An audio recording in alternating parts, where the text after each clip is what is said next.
To learn that just 2 days before we were due to film it, somebody turned it into a banana-shaped Bentley. Well, you can take heart for two reasons. First, you're not as disappointed as I am, and second, we've got something just as special.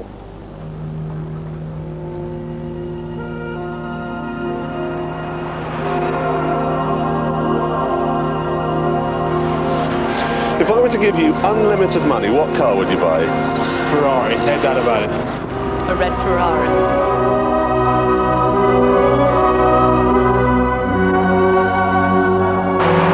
Had to be a Ferrari, wouldn't it? A red sports car. I think I would buy a Ferrari.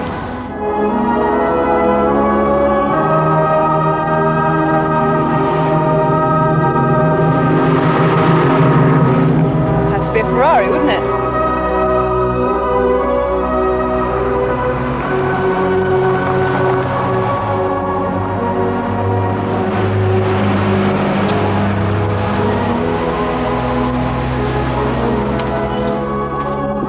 Odd, isn't it, that just about everyone in the world would chop off an important limb or two if it meant they could have a Ferrari.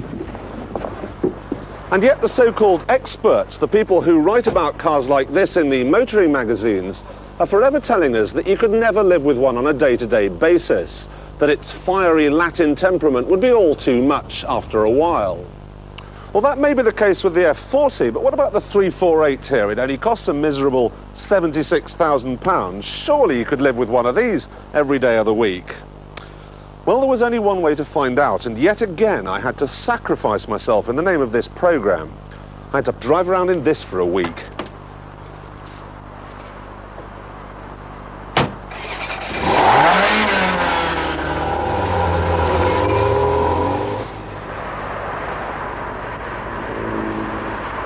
A lot of people ask these days why on earth you would spend all the extra money to buy a Ferrari when for a whole lot less you could have something like a Nissan 300 ZX. They'll tell you that it's every bit as fast, that it's just as striking, and that it's a whole lot easier to drive, and they're right.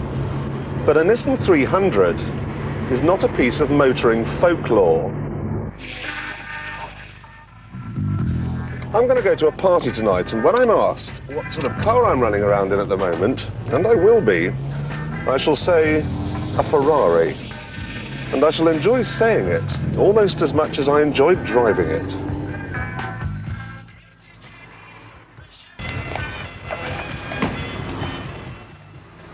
So the lady looks fine, but unfortunately you're unsuitably dressed. Oh. I thought a Ferrari was supposed to open doors. Didn't have much luck with that one.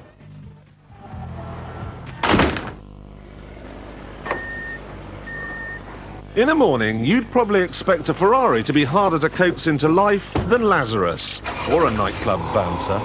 But with fuel injection, it's up and running the instant you turn the key.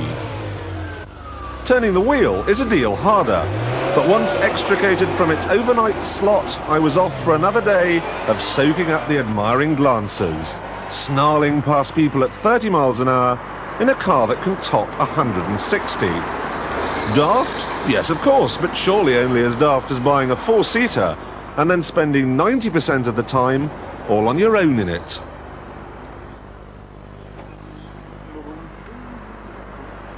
You could certainly never accuse the 348 of wasting space. Now, I fit just fine, but Yuletide foliage, well, that's another story.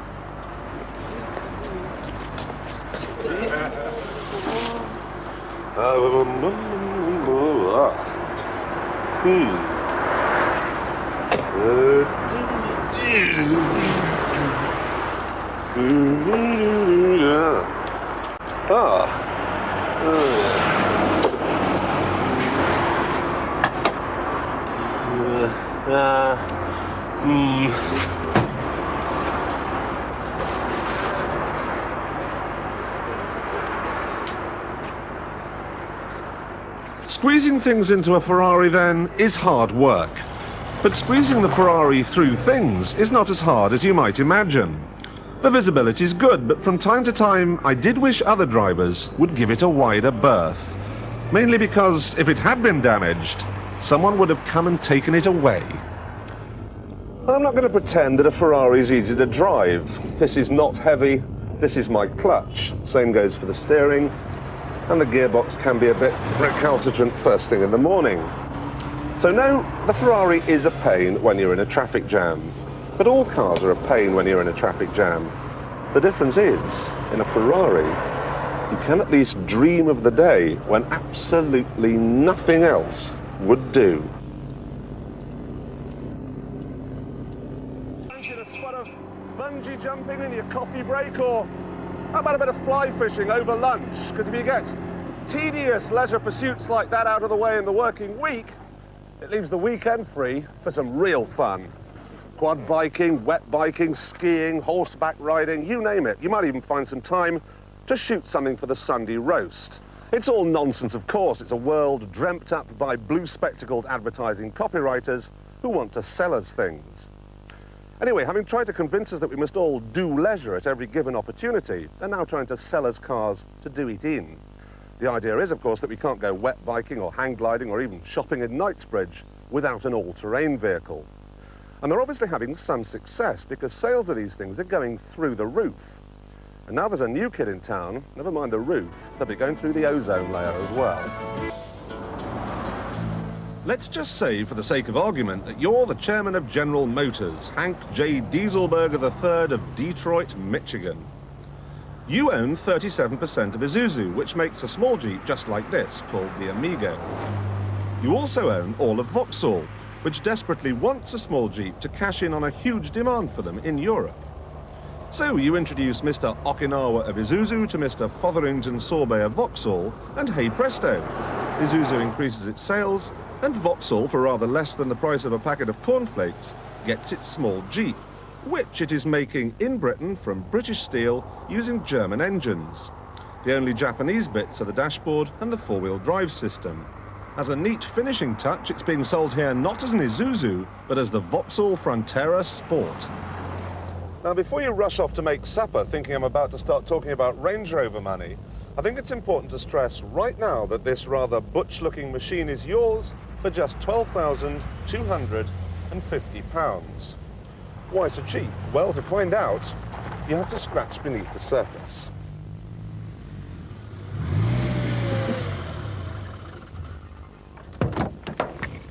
Superficially, at least, the interior all seems to be very well trimmed. They've got tasteful upholstery and a good thick leather wheel here. Okay, some of the switchgear's a bit daft. These light buttons are very difficult to find at night, but you can live with that. What you can't live with quite so easily is that all the choice little toys, the electrically adjustable heated door mirrors, the electric windows, the central locking and so on, are all expensive extras. It rather looks as though the original item was designed by someone who took his inspiration from old Mother Hubbard's cupboard. And then there's the underneath. Now, the rear end is suspended not on coil springs, as you might imagine, but on sort of rickshaw technology that looks like it's come off a piece of farm machinery. But do not for one moment think this is aimed at the farmer who needs something to round up his Friesians. With its garish paintwork and a 2-litre engine lifted straight out of the Vauxhall Cavalier, it's aimed instead at the person who is fed up with paying through the nose to ensure a hot hatchback.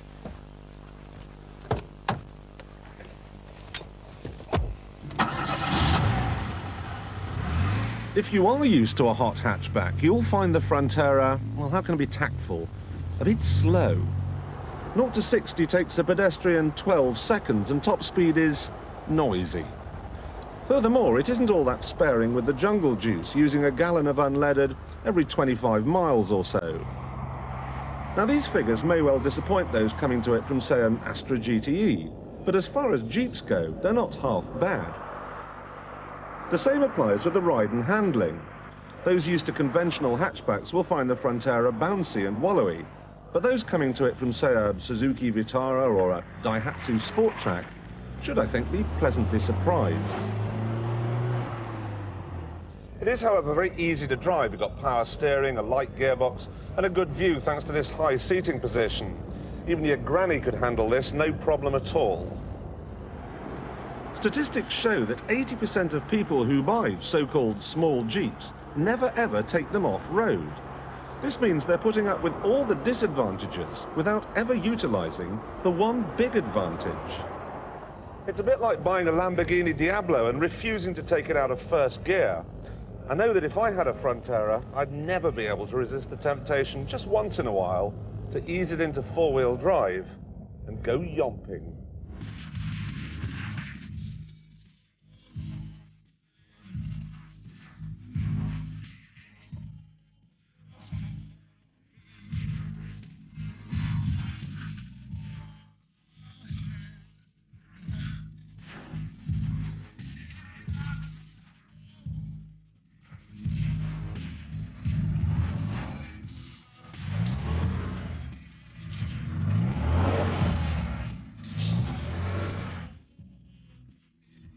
Vauxhall have produced a booklet all about driving responsibly in the countryside.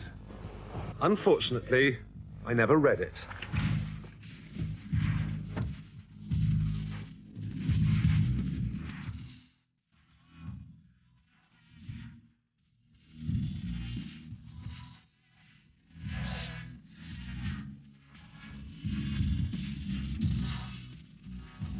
Now, I'm not going to be daft and say it doesn't have the off-road ability of a Range Rover, because of course it doesn't. It only costs a third as much. But if you are one of the leisure generation and you really do go bungee jumping in your coffee break, it will get to places that your average hot hatch couldn't. What's more, it will get there no matter what the weather is doing. You'll also be able to get a lot of people in here. There's space in the front for a couple of prop forwards, and in the back, unlike most Jeeps of this type, there really is space for a couple of people. Now, these figures may well disappoint those coming to it from, say, an Astra GTE, but as far as Jeeps go, they're not half bad. The same applies with the ride and handling. Those used to conventional hatchbacks will find the Frontera bouncy and wallowy, but those coming to it from, say, a Suzuki Vitara or a Daihatsu Sport Track should, I think, be pleasantly surprised. It is, however, very easy to drive. You've got power steering, a light gearbox, and a good view thanks to this high seating position. Even your granny could handle this, no problem at all. Statistics show that 80% of people who buy so-called small Jeeps never ever take them off-road. This means they're putting up with all the disadvantages without ever utilising the one big advantage. It's a bit like buying a Lamborghini Diablo and refusing to take it out of first gear. I know that if I had a Frontera, I'd never be able to resist the temptation just once in a while to ease it into four-wheel drive and go yomping.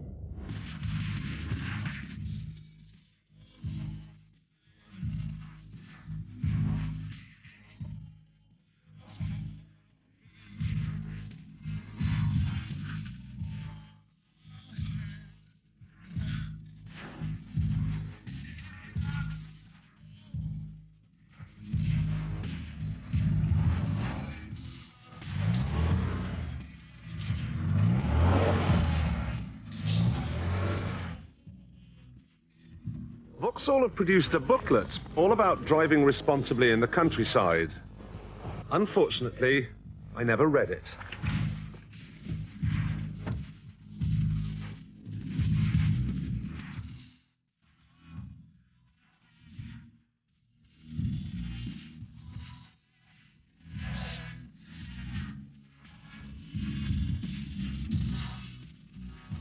Now, I'm not going to be daft and say it doesn't have the off-road ability of a Range Rover, because of course it doesn't. It only costs a third as much.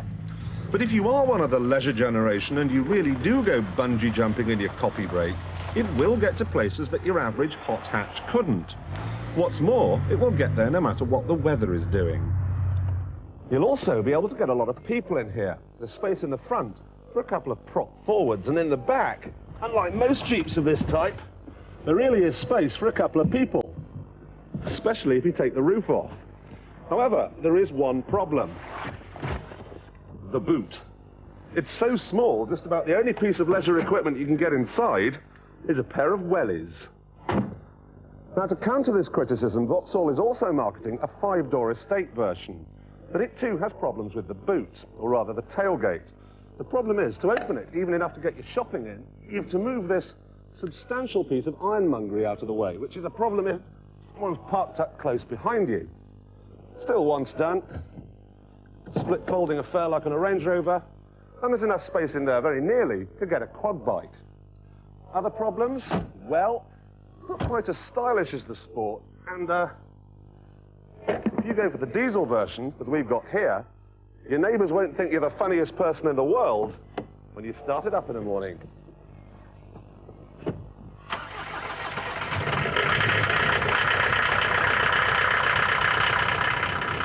Big noise.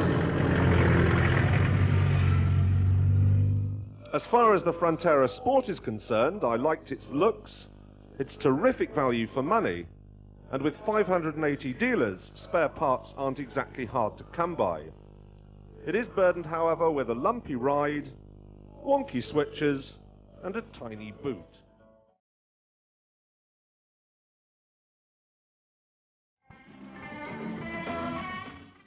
Ford constantly monitors the amount of steering lock I apply, how much grip is available, and how fast I'm going. If it decides I'm going too fast, a large boxing glove springs out of the steering wheel and punches me in the face. No, I'm only kidding. What actually happens is it throttles back. It decides how fast I go around a corner. I don't. Disengage the system, and cornering is a wild experience as the tyres scrabble to overcome my youthful exuberance. But when the system is on, even with my foot hard down in second gear, cornering is relaxed and safe, much to the relief of oncoming traffic. It's the same deal when setting off on a slippery surface. With the traction control turned off, there's lots of noise and fuss. But when it's on, after a brief flurry while the computer sorts itself out, the car sets off as though it's on a perfectly dry road. Now, all this stuff undoubtedly makes the Sigma a very safe proposition in difficult conditions. But what about the 364 days a year when it isn't snowy? The engine's pretty good. It pulls with not a hint of roughness, and top speed, for the record, is 140 miles an hour. And yes, it does have a catalytic converter. However, it's not a fun car to drive, not like a BMW anyway. The steering is just too vague, and I'm still not convinced that 200 horsepower and front-wheel drive make desperately happy bedfellows, trace control or no. Two questions remain. Why does it look like an old NSU R080?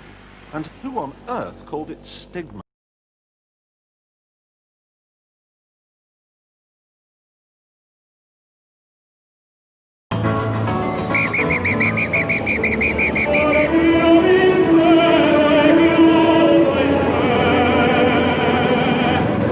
This could be Britain's newest sport. We know that everyone in this country is football crazy and they like motorsport. Well, this is a mixture of the two. It's football without muddy boots, motorsport without tyres squeal. Invented in the north of England, like all good things, it's motorised football, called motorball. The vehicles used in motorball look a bit like overgrown dodgem cars or even small hovercraft. But they're ingeniously designed, simple to operate, and really quite unique. Well, these are the innards of this splendid contraption. Chris, you designed it. How does it work? But it's a hydraulic drive system which is controlled by these two levers. Push them forward, the machine goes forward. Push them back, it goes back. One forward, one back, and the machine spins around in circles. And what about the power unit? It's a 5 horsepower 4-stroke Kubota industrial engine, which is directly coupled onto the hydraulic pump, which powers the system. And how many miles per gallon do they do? Oh, I don't know about that, but it uses about 1 pint an hour. Right, now's the big moment, the big match. The Top Gear team are going to take on you and your troop.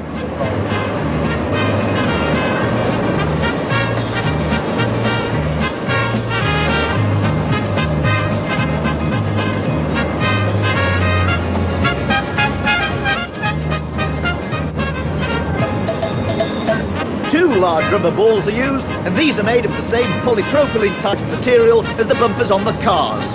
So let's have a look at the Top Gear team. I've been recruited as referee and linesman. Tiffany Dell up front complaining as usual. And what's this? Quentin Wilson inventing rules as he goes along.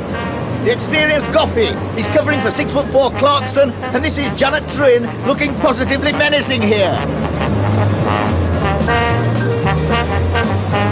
The ball's thrown in, Mrs. Wilson, Nidal stops it. An unconventional way of scoring a goal and against the spirit of the game. Clarkson again, his hands again. That'll be disallowed, but it's a goal.